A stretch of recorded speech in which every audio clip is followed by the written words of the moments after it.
tidak mengabaikan kemanusiaan yang adil dan beradab. Refleksi pagi 1055. Ketidakadilan dan kesewenang-wenangan telah terjadi dalam pengadilan Yesus oleh Pilatus. Mari lihat kisahnya di Yohanes 19 ayat 1-3. Lalu Pilatus mengambil Yesus dan menyuruh orang menyesah dia. Prajurit-prajurit menganyam sebuah mahkota duri dan menaruhnya di atas kepalanya. Mereka memakikan dia jubah ungu dan sambil maju ke depan mereka berkata, "Salam, hai Raja orang Yahudi." Lalu mereka menampar mukanya. Saudara-saudara, walaupun Pilatus tahu bahwa Yesus tidak bersalah, ia tetap menyuruh orang menganiaya Yesus. Sikap sewenang-wenang dari penegak hukum telah melecehkan kemanusiaan yang adil dan beradab. Pemimpin agama pun telah berpartisipasi mendukung ketidakadilan. Memang ironis. Saudara-saudara, pengadilan Yesus adalah pengadilan yang biadab dan tidak adil.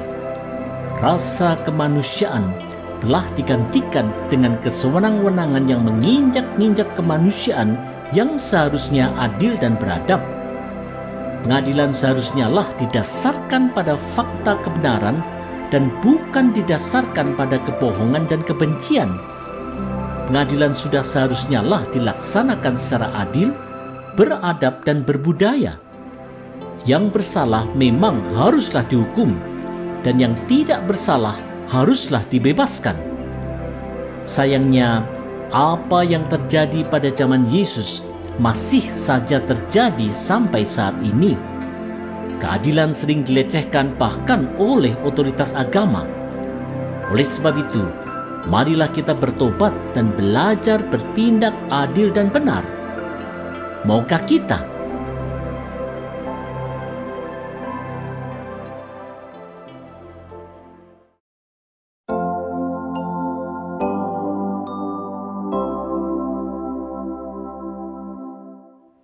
Tidak melecehkan kebenaran dan keadilan.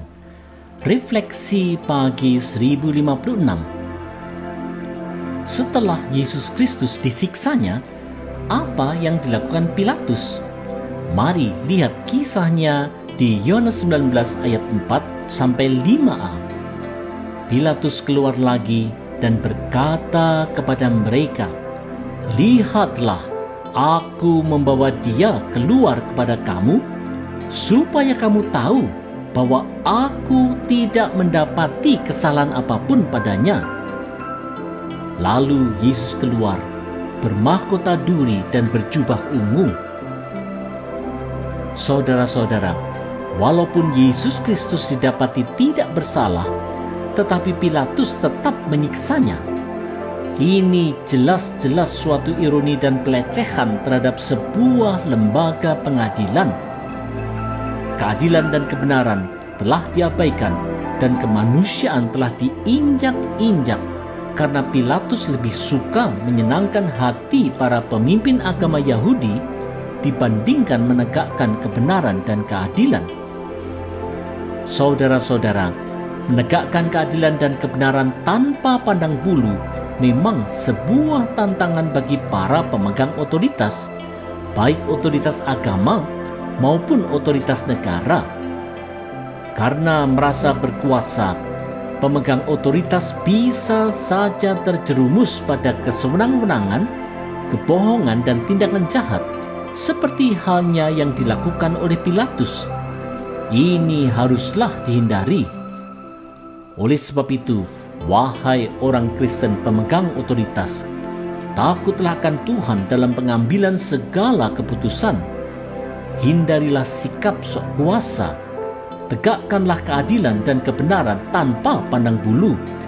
Muliakanlah Tuhan dalam segala perilaku kita. Maka Tuhan pasti akan berkenan untuk menolong dan memberkati kita semua.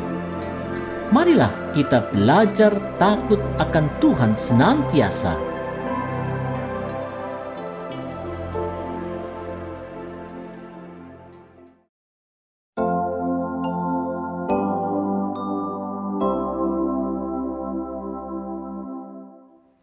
bukan hanya sekedar kehendak mayoritas.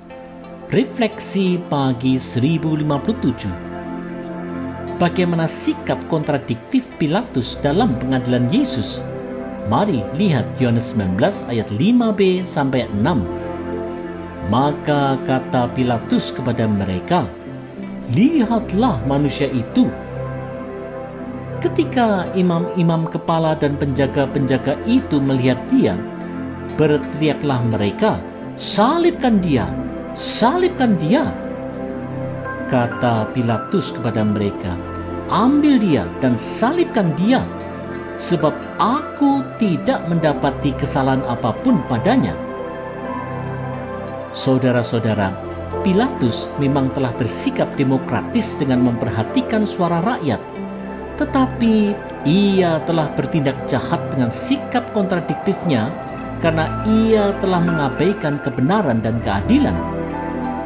Demokrasi yang tidak dijaga oleh hukum yang benar dan adil memang akan menimbulkan demokrasi majoritarian yang tiranis, supresif, dan tidak berkeadilan.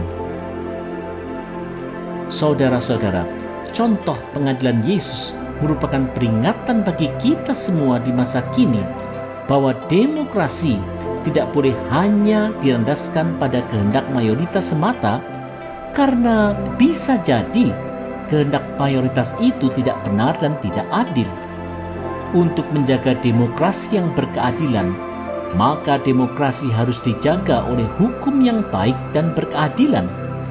Inilah yang disebut dengan demokrasi konstitusional. Oleh sebab itu, sebagai orang Kristen Indonesia, dalam rangka menjadi terang Kristus di Indonesia, janganlah sampai sindrom minoritas menjangkiti kita sehingga terang kita menjadi redup. Marilah kita tetap berbuat baik bagi siapa saja tanpa membeda-bedakan. Inilah panggilan hidup kita untuk menjadi saksi Kristus yang setia.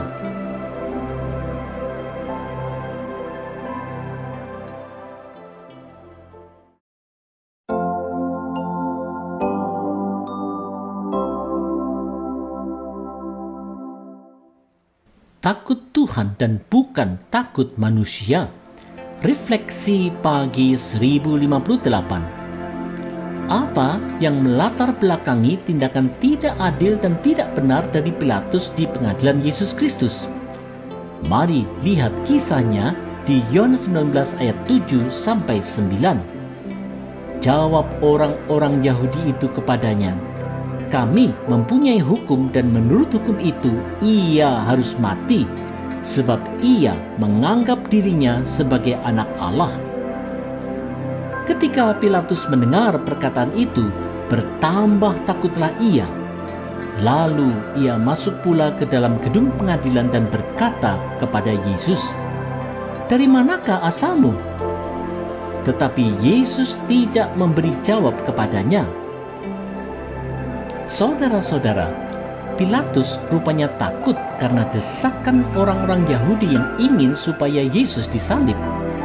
Takut kepada manusia telah menyebabkan Pilatus mengabaikan kebenaran dan keadilan dalam pengadilan Yesus. Saudara-saudara, di Markus 15 ayat 15 dilaporkan bahwa Pilatus rupanya ingin memuaskan hati orang banyak sehingga Yesus disalibkan.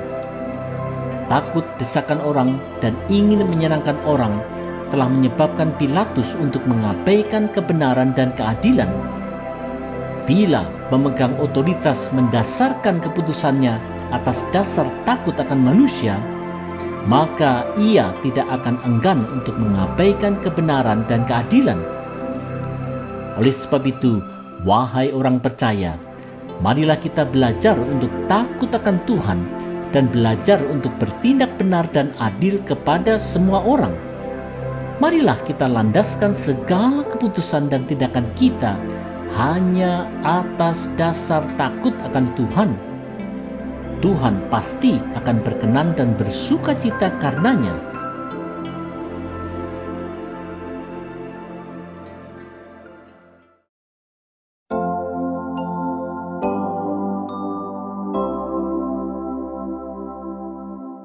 tidak bersikap sok kuasa. Refleksi pagi 1059. Apa respons Yesus kepada Pilatus yang sok kuasa terhadap dirinya? Mari lihat Yohanes 19 ayat 10 dan 11. Maka kata Pilatus kepadanya, "Tidakkah engkau mau bicara dengan aku? Tidakkah engkau tahu bahwa aku berkuasa untuk membebaskan engkau dan berkuasa juga untuk menyalibkan engkau?" Yesus menjawab, "Engkau tidak mempunyai kuasa apapun terhadap aku, jikalau kuasa itu tidak diberikan kepadamu dari atas. Sebab itu, dia yang menyerahkan aku kepadamu lebih besar dosanya." Saudara-saudara, Pilatus berpikir bahwa ialah sang pemegang kuasa atas penyaliban Yesus, padahal sebenarnya tidak demikian. Kuasa di bumi dan di sorga hanya ada sejauh itu diperkenankan dan dianugerahkan oleh Allah yang Maha Kuasa. Saudara-saudara, Yesus Kristus adalah anak Allah yang Maha Kuasa yang berinkarnasi menjadi manusia untuk menjalankan misi penebusan Allah Bapa bagi dosa manusia. Yesus Kristus memang telah mengosongkan dirinya untuk menjadi sama dengan manusia. Inilah sebuah kebenaran hakiki dalam iman Kristen. Hanya atas kehendak Allah Bapa sajalah Yesus Kristus dapat ditangkap, disiksa, mati, dan kemudian bangkit. Di atas semuanya itu, rencana Allah sajalah yang terlaksana. Oleh sebab itu, marilah kita hidup dalam aliran rencana Allah dengan tetap mengingat bahwa Allah lah yang berkuasa dan bukan manusia. Marilah kita tidak sok kuasa serta tidak gentar terhadap mereka yang sok kuasa. Marilah kita terus hidup dalam takut akan Tuhan saja.